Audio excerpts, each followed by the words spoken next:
Oi, eu sou a Letícia Tiene, do Grupo 1, e eu vou começar falando um pouquinho sobre o nosso trabalho. A matéria proposta para o nosso trabalho foi o juiz que condenou o Estado a fornecer remédio mais moderno para choque anafilático. O juiz condenou a União e o Estado de São Paulo a disponibilizarem a epinefrina autoinjetável para pacientes com risco de choque anafilático, anafilaxia.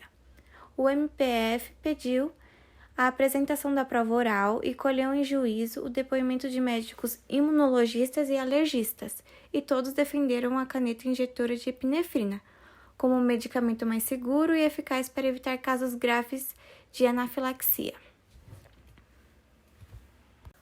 O sistema nervoso autônomo se divide em sistema simpático e parasimpático. O sistema nervoso simpático reage a situações inesperadas ou de perigo de vida.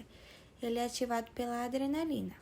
Quando o sistema nervoso simpático entra em ação, o coração bate mais rápido, a pressão sanguínea aumenta, a traqueia se dilata e o ritmo de respiração aumenta, entre outras manifestações. São tomadas medidas para enfrentar uma situação de emergência. A anafilaxia ou choque anafilático é uma reação de hipersensibilidade potencialmente grave, mediada por imunoglobulinas E e G, que ocorre após exposição a um antígeno em pessoas previamente sensibilizadas.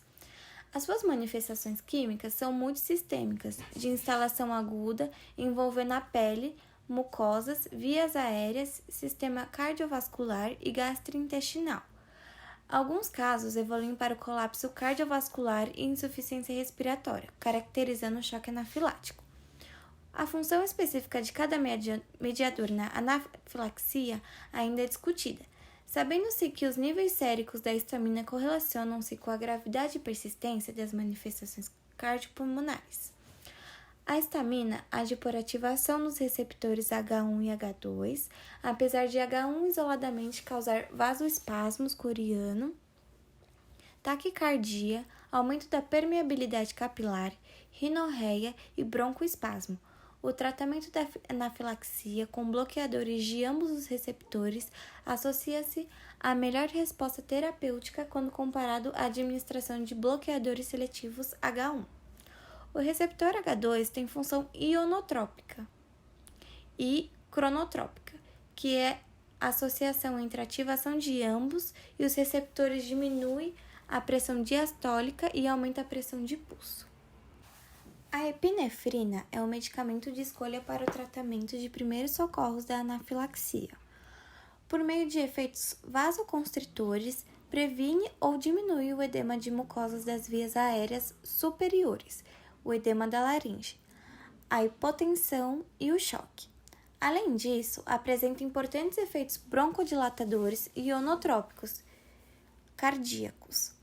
A administração tardia da epinefrina na anafilaxia está associada a um risco aumentado de hospitalização e desfechos desfavoráveis, incluindo encefalopatia hipóxico-isquêmica e morte. Por outro lado, a injeção pré-hospitalar imediata de epinefrina está associada a um menor risco de hospitalização e mortalidade. Antihistamínicos previnem e aliviam a coceira e urticária, mas não aliviam sintomas respiratórios com risco de vida, hipotensão ou choque. Portanto, os glicocorticoides são tratamentos adjuvantes e não adequados para o uso como tratamento inicial ou único. A epinefrina pode salvar vidas quando injetada prontamente por via intramuscular na parte externa média da coxa, músculo vasto lateral. Por via subcutânea, a epinefrina apresenta uma absorção lenta em decorrência da vasoconstrição local. Contudo, pela via muscular, sua absorção se dá de forma mais rápida, tendo em vista a maior vascularização. A epinefrina é uma substância de função mista composta por fenol, amina e álcool, solúvel em água e pouco lipossolúvel. Sua localização de produção é a glândula adrenal. Sua massa molar é 183,207 gramas por mol. Sua fórmula molecular é C9H13NO3. A sua molécula é formada por dois enantiômeros, que são isômeros compostos pela mesma fórmula molecular, mas que se diferenciam em relação à atividade óptica. A diferença entre dois isômeros costuma ser bem aparente em relação à maneira como eles agem no organismo. Isso acontece porque um isômero é responsável pelo desvio do plano de luz polarizada para a direita, denominado de adrenalina destrógera. Já o outro, denominado de adrenalina levógera, desvia o plano da luz polarizada para a esquerda. Nesse caso, por exemplo, a atividade hormonal é realizada com mais frequência pela adrenalina levógera. Olá, meu nome é Sofia e eu vou falar um pouquinho sobre a análise molecular do adrenoceptor no cardiomiócito. Particularmente no sistema cardiovascular, os receptores beta-adrenérgicos promovem conotropismo e inotropismo positivo cardíaco, ou seja, isso causa o aumento da frequência cardíaca e da força de contração, respectivamente, e vasodilatação. Essas ações são desencadeadas pela ligação das catecolaminas, adrenalina e noradrenalina, liberada das fibras autonômicas, aos diferentes subtipos de receptores B-adrenérgicos presentes nas células musculares cardíacas e nos vasos sanguíneos. Atualmente, são reconhecidos pelo menos 3 subtipos de receptores B-adrenérgicos, denominados beta-1, beta-2 e beta-3. Os receptores beta-1 e beta-2 foram os primeiros a serem classificados a partir da utilização de agonistas e antagonistas seletivos. Meu nome é Mayara e eu vou falar do adrenoreceptor no cardiomiócito.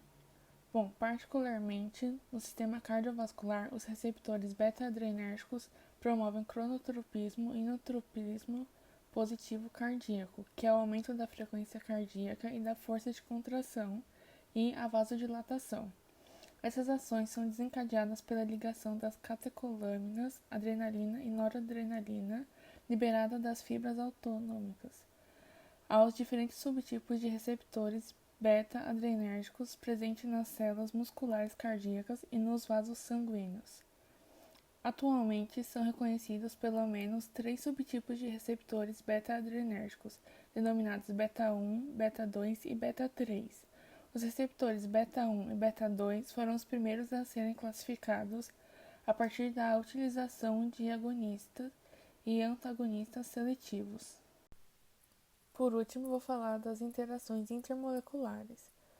A epinefrina e os adrenoreceptores possuem 2 tipos de interações intermoleculares: as ligações de hidrogênio e dipolo-dipolo.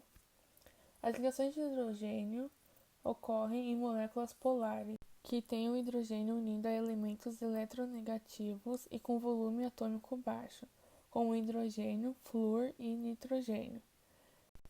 É a força intermolecular mais forte, pois existe uma grande diferença de eletronegatividade entre os elementos. O dipolo-dipolo ocorre entre as moléculas dos compostos dispolares e é considerada uma interação de força intermediária.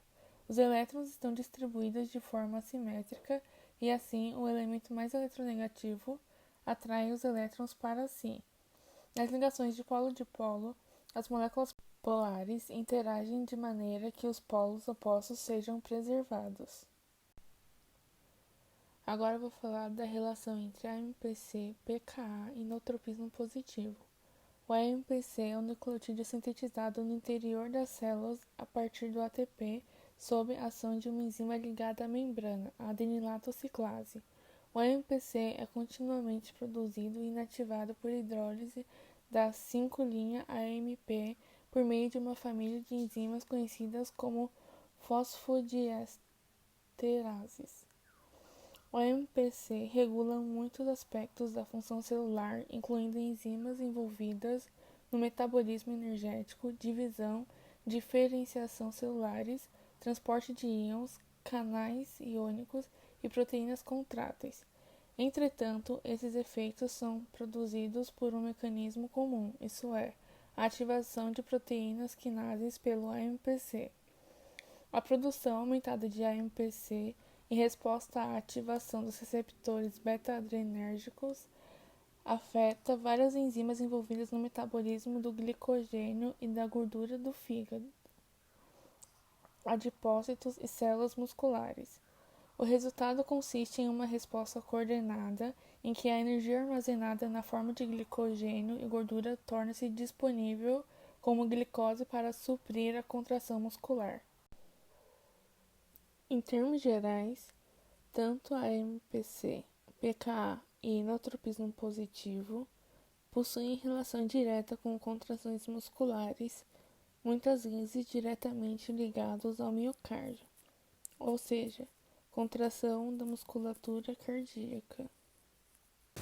Uma pequena conclusão sobre o trabalho. Nosso grupo acredita que é válido o fato de ser um medicamento autoinjetável, já que é um medicamento usado em casos de urgência, fora os benefícios por conta de sua aplicação ser fácil e rápida.